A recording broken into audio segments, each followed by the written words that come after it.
Okay, this is gonna be a weird interview. Um, I don't do too well in my head, and it makes school difficult because all of my issues really conflict with school. I end up procrastinating a lot. We'll get into that one. So, I don't really interview anyone, and I didn't want to make anything up because I just didn't feel comfortable doing that.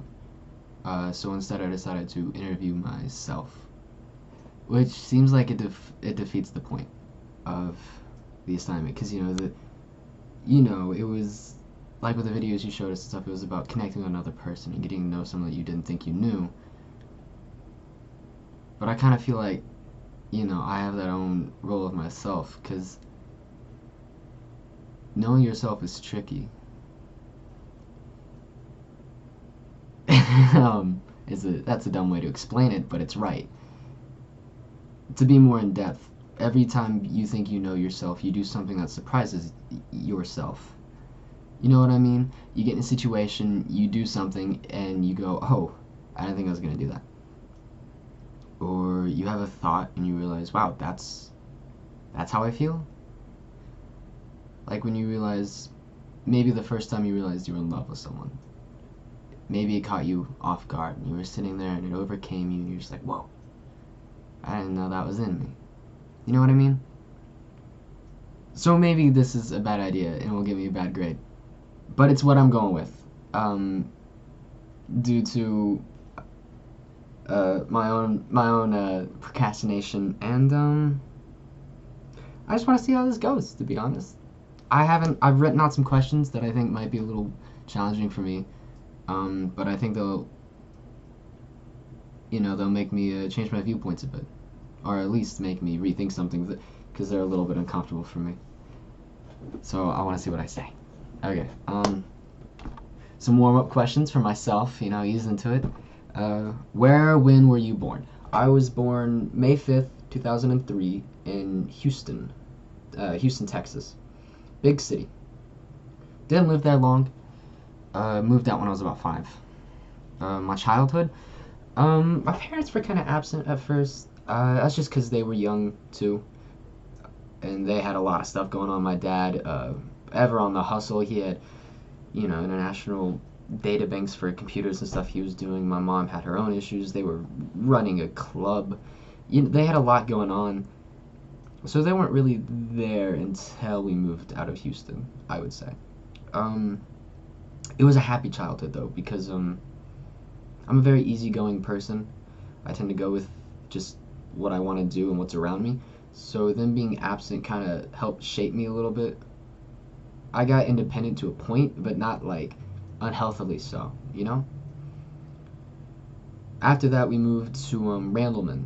We moved from Houston to Randleman, and Randleman had a population of a couple thousand people, which is a very big difference from Houston, Texas. I had a couple friends in Houston, all at school and stuff. I was pretty popular and stuff.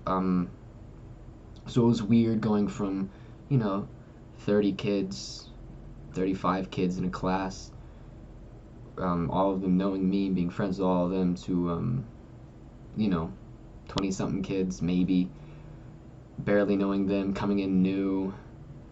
But yeah, I was a pretty out there kid. So I adjusted, I made friends, I got better. I was a little bit of a troublemaker, got in some issues. My grades were always really good, so I had that to fall back on when my parents got mad at me. And I used humor to get out of stuff. I figured out if you make someone laugh, they can't really punish you because how are you gonna do that, you know? So I abused that. I was a cute kid. I used that. My childhood was pretty good. I played a lot, had a lot of friends. Um, got into and out of trouble. It was nice. My parents. The next question is just parents question mark. I'm really good at writing out interview questions, as you can see. My parents are really cool people. My dad is incredibly intelligent and very hardworking. He is what entrepreneurs aspire to be, except he started a bit too late, which is unfortunate for him. But He's just, whew, he's very big in computers. When computers were first coming out, he was all over them, and he figured them out quick. He knew everything about them everywhere. It it really set him up. Now he is one of the head honchos at this big IT company that provides software for radiologists. Kind of a big field, and he's pretty big in it. He's a very he's not emotionally distant at all. He expresses love and stuff, but he doesn't understand like mental illness stuff just because he's a happy person. He doesn't have anything going on like that. So he doesn't really get it. My mom, on the other hand, is, well, they have both practiced spiritualism. My dad is atheist now. My mom, however, heavy into spiritualism, always has been. She has massive rock and crystal collections.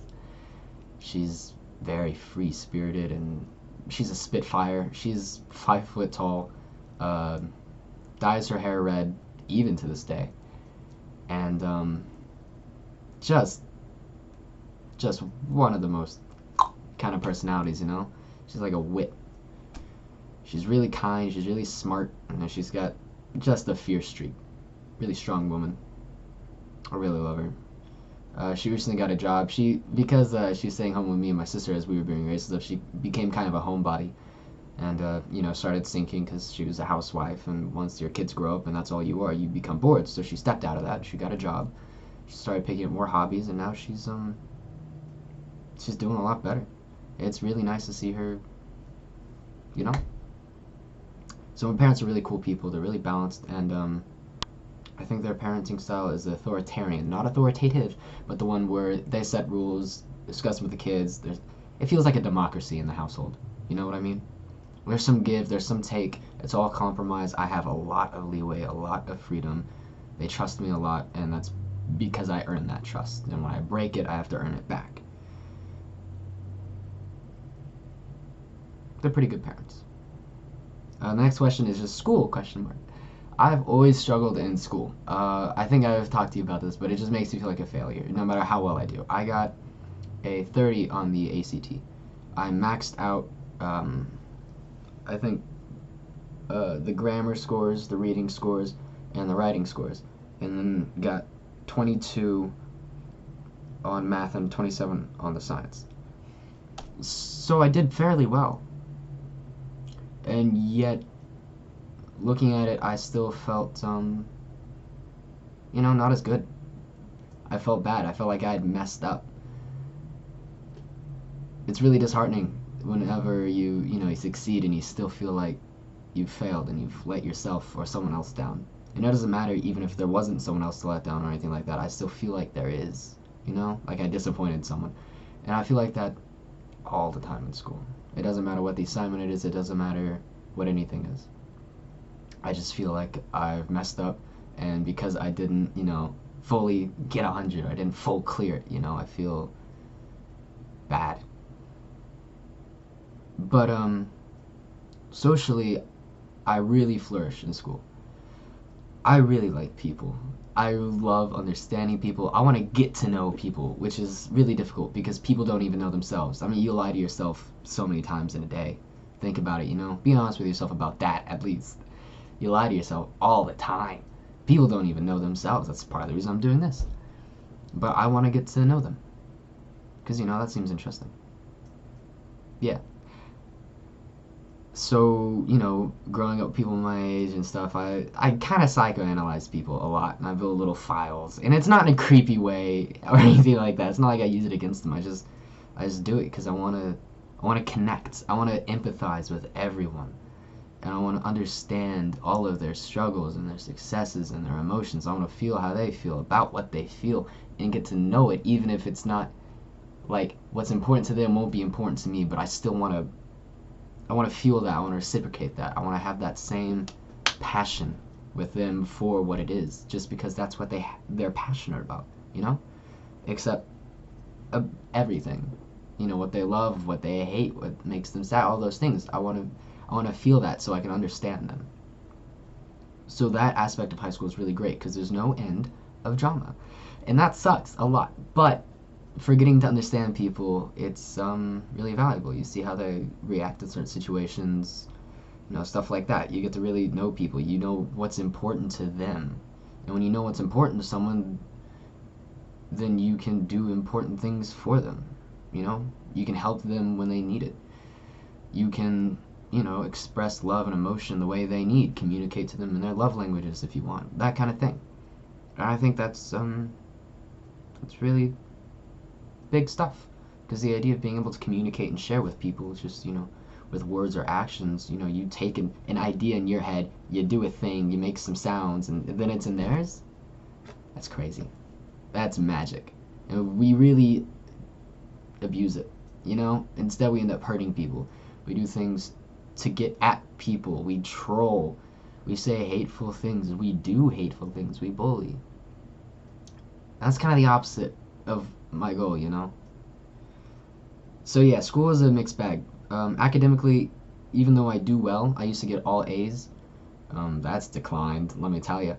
Used to get all A's. I always felt like I was failing, and so I kind of gave up in the past 3 years, and you can see that. Let me tell you, you can see that.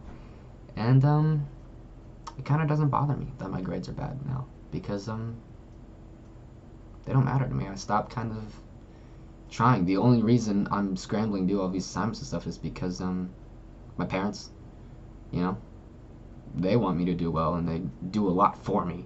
So I want to do well so that I can maintain their trust and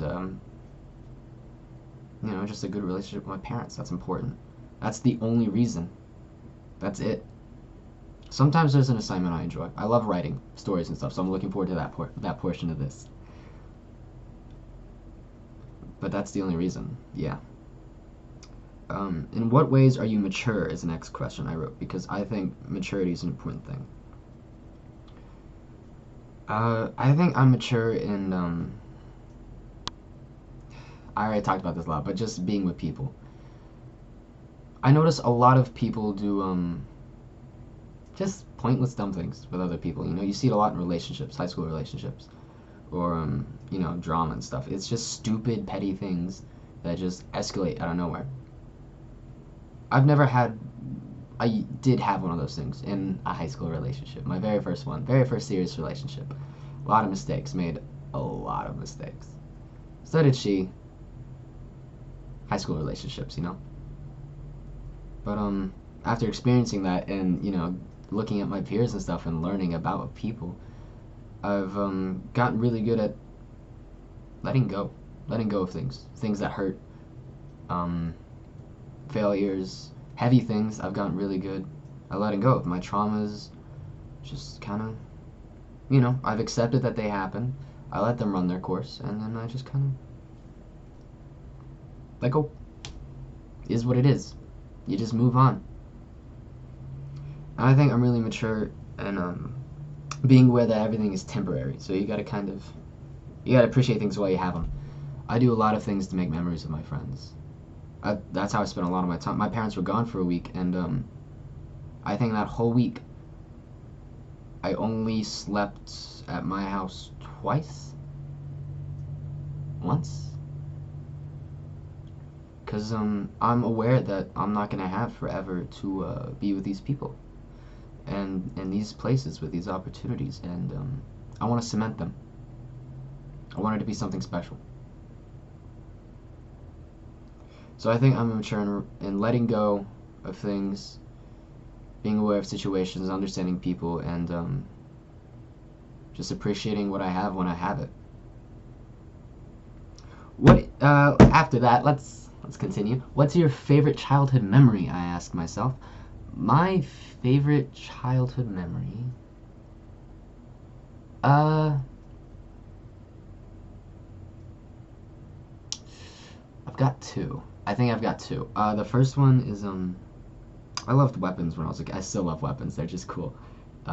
You can't see them, but up there I have two scythes, which are those little daggers with like the prongs on the side, That Ninja Turtle uses them with the red. Anyways, scythes. I got those. I'm I did martial arts for years. I got weapons training with katana and bow staff. I had the BB guns. I had throwing knives. I really liked weapons. And obviously, when I was really young, you don't just hand a kid a weapon. So I had all of these toy swords and stuff, and I was always making my sister fight with me. And this one time, I roped the whole family into it. Yeah, I got all four of us just to hit each other with my phone Nerf swords. And that's a really nice moment to me because that's from right before a lot of things went really downhill. For me, for my family, just in general. And it kind of highlighted a lot of our best qualities, because my sister, she's mischievous, I would say, and so she'd always just pick up two swords and just start hitting people while everyone else was using one sword. It was rather unfair, to be honest, but it wasn't against the rules. So she did that, and she just didn't stop swinging, just never stopped. So it wasn't like you could get it back or anything. It was just a wall. And then my mom is she's really crafty. She's mischievous as well, but in a different way. Whereas my sister is just like, oh, this? Well then, here you go. And it's like almost like, well, this isn't what you wanted, so it's kind of what you're getting. My mom likes messing with people. Pranks are a really common thing in the household because of her and my dad mostly. My sister doesn't partake in it, except every now and then she does because it's unexpected. That's her thing. My mom would just kind of dart around when you weren't paying attention. She'd smack you in an area where it'd be like, most embarrassing. She'd get you on the butt, or like she'd tickle you or something, or get it in your ear. Just weird things that make you go, hey. It was pretty funny. And then my dad, very straightforward guy. He's very observationalist in how he does things. He sees the world and he internalizes it in his head. It forms his thought process, and that's how it works. And it's really good for certain things. And I don't know how to explain how it came out in that, but it just sort of felt like it did because it was a childhood memory, and that's just how they are. You feel things about them. Memories are a funny thing. I could go on about that for a while. And then I don't really remember what I was doing. I was just hitting people. It was a good time. Yeah, that's one of them. And then the second one was me and my sister loved building pillow forts and stuff. And this one time, my mom, Ever the craftsman, took a bunch of wooden pillars and just this massive thing of cloth, and just made the craziest fort in our living room. It took up most of the house in Houston. And that was a lot of fun. I played in that thing for days. It felt like a jungle of wooden pillars and cloth. So almost exactly like a jungle. Anyways, it was a really good time. There's just a lot of memories there, It's a lot of things to unpack. It was just nice. That was one of the last few weeks before we moved too. So it was one of my last few times in the house that I wasn't born in that house, but it's the house that I was born in a house and then immediately we moved to another house. So it's just the one that I know. Favorite recent memory. I kind of selected some of these to put me in a more positive mood because, haven't been too good, have not been doing too great. My favorite recent memory would probably be the week I spent without my parents in town. They went to Honduras on a scuba diving trip. We scuba dive as a family, so they went down there for a week, and that was really awesome. I won't get into the details. It was a good time. What really came out of it though was I got a taste of independence and being independent and what having responsibilities actually really mean, because I've had a lot of responsibilities, but not a lot of responsibilities I've asked for. Just responsibilities that were thrown on me that I didn't want, that I had to do. And when you're home alone for a week, those responsibilities become yours. And I wanted to be home alone for a week, so in a weird way I wanted to have those responsibilities. Feeding myself, the dogs, medicating the dogs, taking care of the house, all the laundry, all the cleaning, all the stuff. I'd have to pay for bills and stuff. So, I'd have to deal with that one. But the illusion of it, I learned a lot. I learned a lot about, planning and stuff. I learned a lot about mess ups. I kind of messed up the car. I'm not sure how. I messed up my car. The whole oil casket thing is just like the thing on top that keeps it like secured and safe got bent in, which is pure steel, and then moved to the side, and then the whole thing was cracked.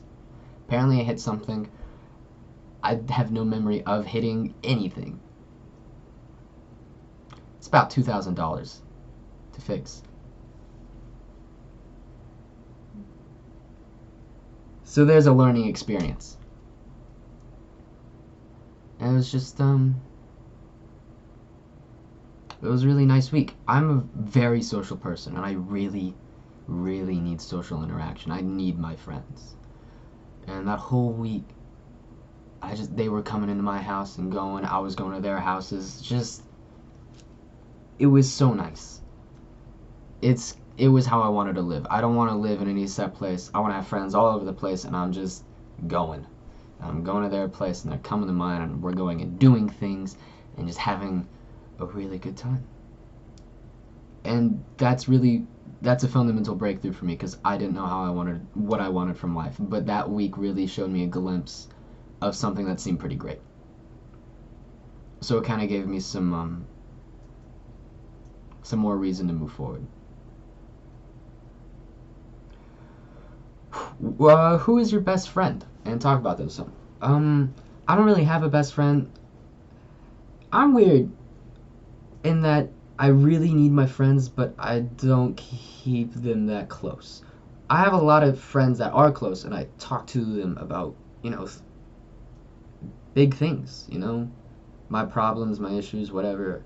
They share theirs. We're really close, but that would be my dogs.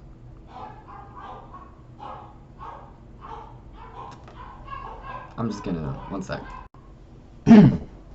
Okay.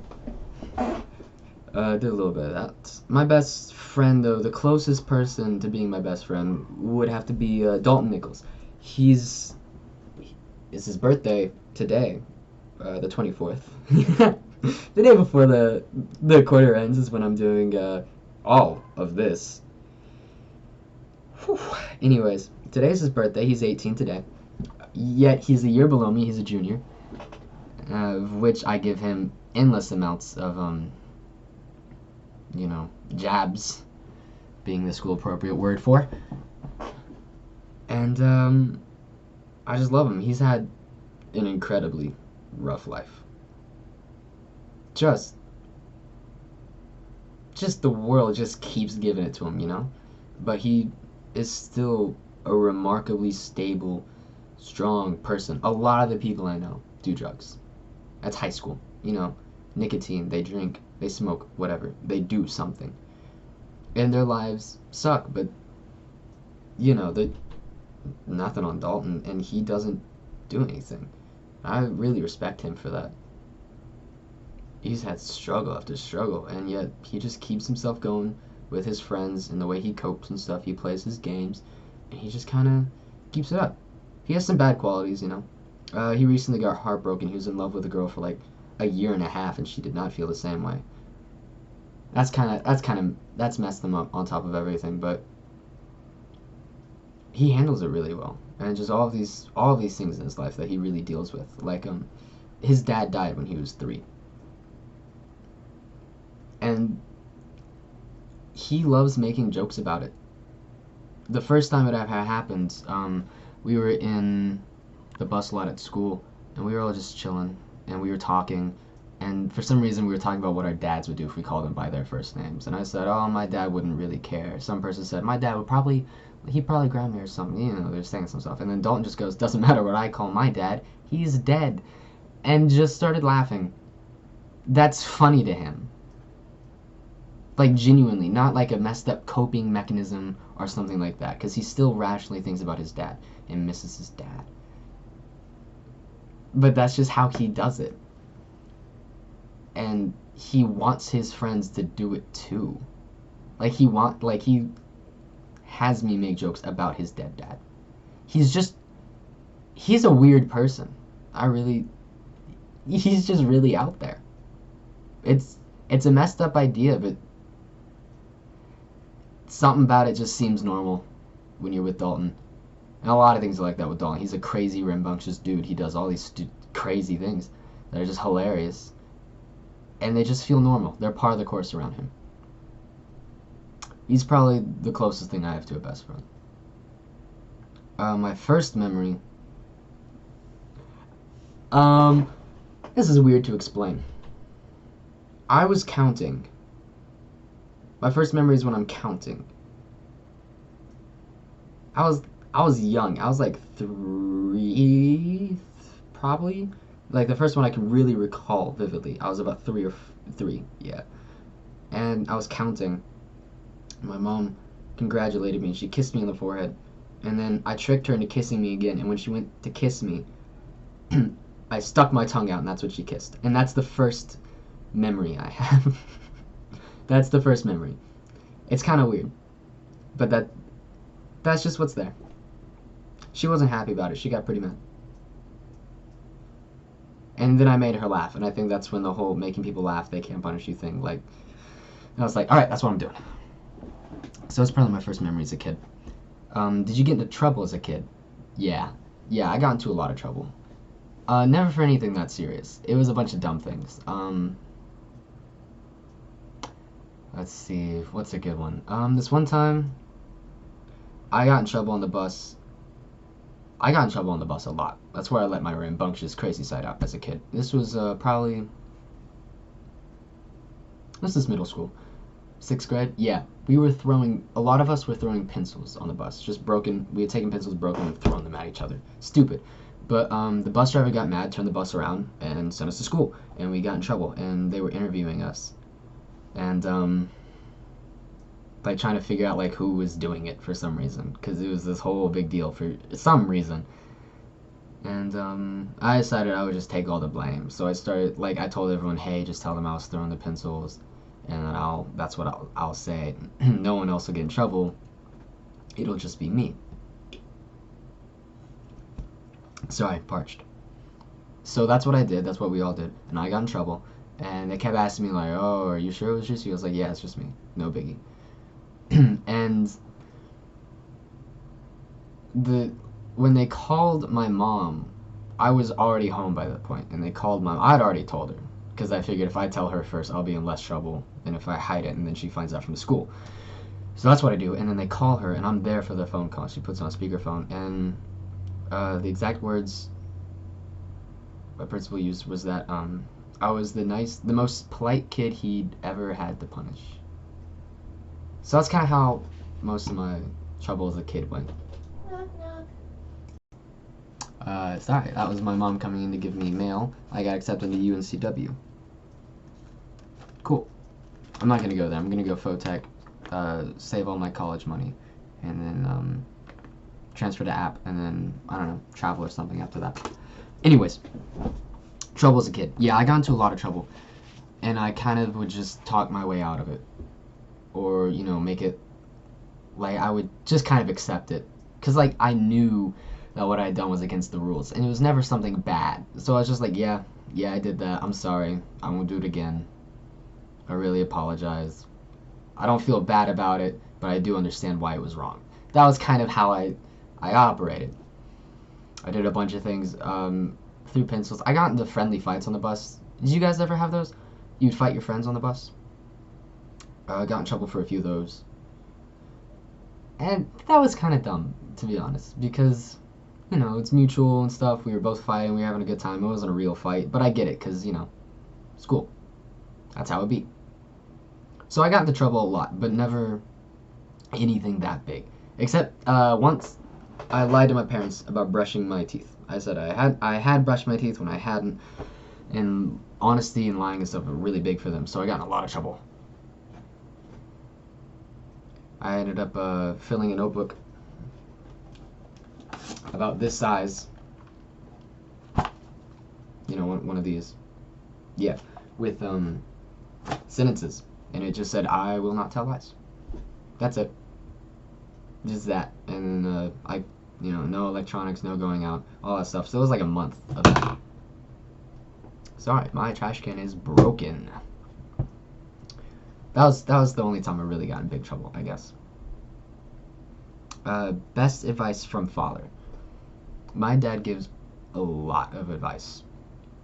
His dad didn't give him a lot of advice, so he he doesn't want me to like have to figure everything out on my own, so he really shares all of his wisdom.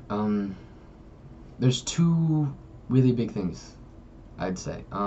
The first one's kind of crude. He gave me a list of rules for life. And the number one rule, the most important rule, kind of crude, don't be a dick. Not school appropriate, I know. But that's the rule. And it's a really good rule.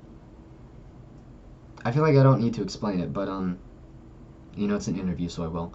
Don't, actively poke at people for, no reasons. Don't bully people. Don't do things to, just affect other people negatively. Don't, say things you shouldn't say. Don't screw people over. It's a really encompassing rule, and it's really general, but it's really served me well, because in a lot of situations I get heated, I get mad, and I go, rule number one. That's a really useful rule. The other thing is he gives me a lot of financial advice. I don't really have much of a path in life. There's no career I want to do. I like making things. I love writing. I love coding just because I'm making things, but I don't want a 9 to 5. The very idea of a 9 to 5 infuriates me so much. Really gets to me. So he gives me a lot of advice on, doing things like, real estate and investing, buying up a property, fixing it up, renting it out, getting some money, and just using that money to get more properties and continuing it, having them pay off the mortgages, just doing that. Yeah, so he gives me a lot of financial advice. He plays the stock market, or at least he started to. He gives me a lot of advice there. He really important to him is saving money. Because a lot of people, he tells me that if I just put away $50 of my paycheck from now till I was his age, and I didn't touch it, did nothing with it, just put it in some sort of, interest account or something that would build up some money, $50 of my paycheck until I was his age, I'd probably have about $1 million or $2 million. You just got to start early.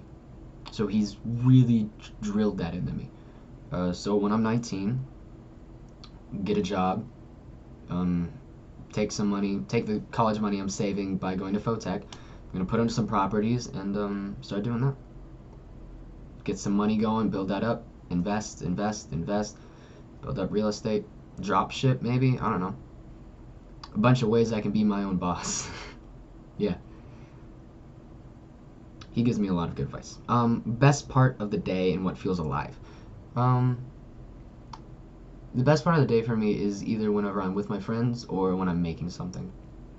This can be writing, this can be coding. It can be simple. It can be as simple as playing Minecraft and building something in Minecraft. Like, it can be anything. As long as I am making something, I'm creating, I feel pretty good.